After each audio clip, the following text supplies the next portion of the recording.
Hello, hello mga kabaykis. Gagawa tayo ngayon ng dalgona coffee.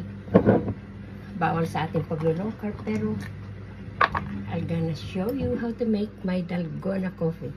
Ito ay powdered 2 tablespoons.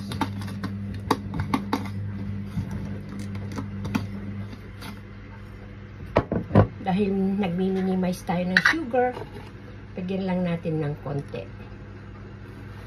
Yan. So, and then, hot water. Ito na yung hot water natin. Kung 2 tablespoons yung 2 din 1, 2, medyo dumami ng konti. So, ang gamit ko ay hand mixer.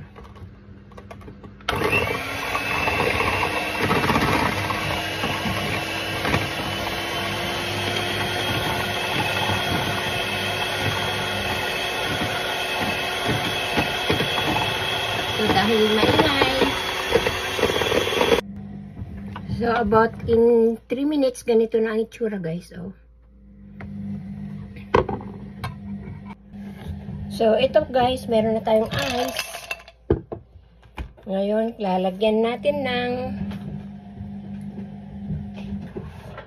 I have here almond milk.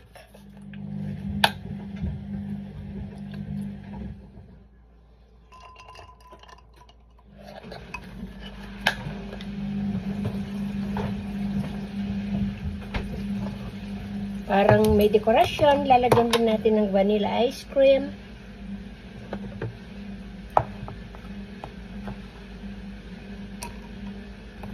Kaya kukunti yung ating sugar na nilagay kanina dahil baka matamis tong ice cream. So mga 3 tablespoons. Tapos ilalagay na rin natin ang ating mixed coffee. Kung mas marami yung sugar guys, mas nagiging frothy siya.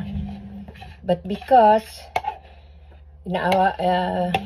iniiwasan natin yung masyadong maraming asukal.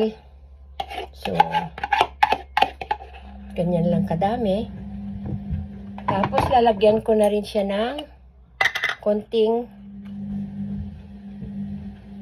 cinnamon powder. At, meron din tayong nuts.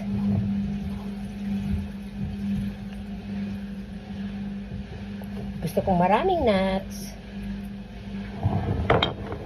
And then, parang magiging